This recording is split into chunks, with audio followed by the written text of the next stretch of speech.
Bonjour à toutes et à tous et bienvenue dans cette vidéo dans laquelle nous allons découvrir ensemble comment déterminer graphiquement les coefficients d'une fonction affine et donc aussi d'une fonction linéaire puisque celle-ci est un cas particulier de fonction affine.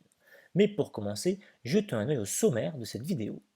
Tout d'abord, nous commencerons par rappeler ce que sont les fonctions affines et linéaires.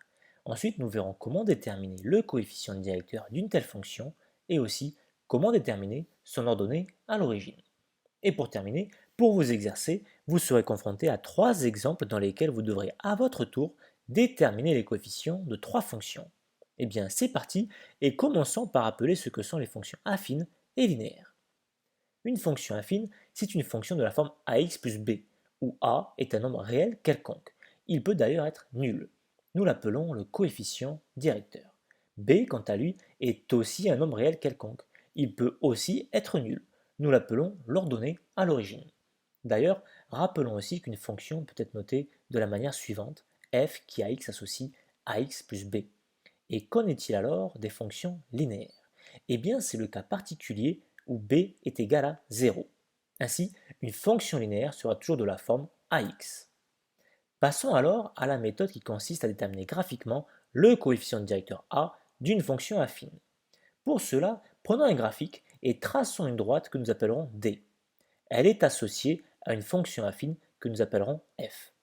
Pour lire le coefficient directeur, il faut prendre un point qui se trouve sur cette droite, puis d'avancer d'une unité horizontalement, c'est-à-dire parallèlement à l'axe des abscisses. Ensuite, il faut effectuer un déplacement vertical, c'est-à-dire suivant l'axe des ordonnées, pour revenir sur la droite.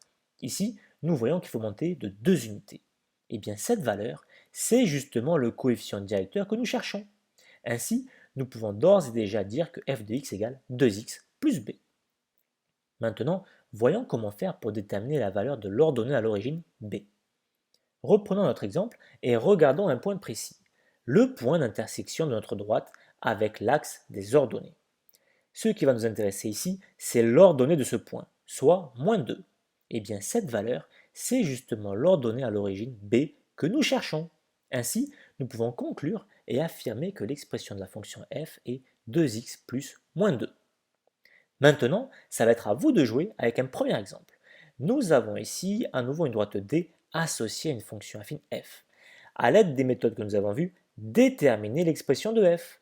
Pour ce faire, vous allez avoir 5 secondes pour faire pause et réaliser cet exercice. Une fois que vous aurez terminé, refaites lecture pour voir la correction. C'est parti, à vous de jouer.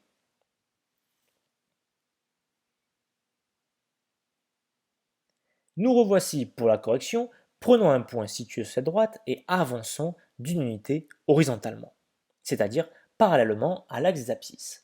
Pour revenir sur la droite, il faut se déplacer d'une unité verticalement, c'est-à-dire parallèlement à l'axe des ordonnées. Donc A vaut 1. Remplaçons-la alors par sa valeur dans l'expression de f, et cela nous donne que f de x égale 1x plus b. Mais 1x, c'est x, donc à ce stade, f de x égale x plus b. Maintenant, regardons le point d'intersection de la droite avec l'axe des ordonnées. Son ordonnée vaut 0. C'est b, donc l'expression finale de notre fonction f est x plus 0, soit x tout simplement.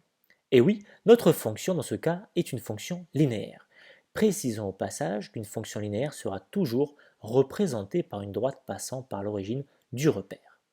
Deuxième exemple, nous avons ici à nouveau une droite D associée à une fonction affine f. Même exercice que précédemment, à vous de déterminer les coefficients de cette fonction. Pour ce faire, vous allez avoir 5 secondes pour faire pause et réaliser cet exercice. Une fois que vous aurez terminé, refaites lecture pour voir la correction. C'est parti, à vous de jouer.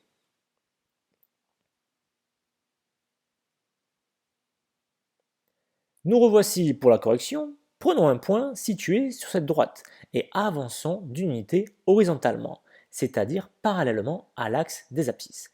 Pour revenir sur la droite, il faut ni monter ni descendre cette fois-ci. Donc cela signifie que A vaut 0. Remplaçons-la alors par sa valeur dans l'expression de f et cela nous donne que f de x égale 0x plus b. Mais 0x c'est 0. Donc à ce stade f de x égale b. Regardons maintenant le point d'intersection de la droite avec l'axe des ordonnées. Son ordonnée vaut moins 3. C'est b. Donc l'expression finale de notre fonction f c'est moins 3 tout simplement. Nouveau cas particulier de fonction, celle-ci est appelée fonction constante.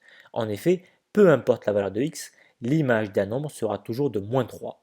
Une fonction constante sera donc toujours représentée par une droite horizontale parallèle à l'axe des abscisses. Troisième et dernier exemple, nous avons ici à nouveau une droite D associée à une fonction affine f. Même exercice, encore une fois. Vous allez avoir 5 secondes pour faire pause et réaliser cet exercice. Une fois que vous aurez terminé, refaites lecture pour voir la correction. C'est parti, à vous de jouer.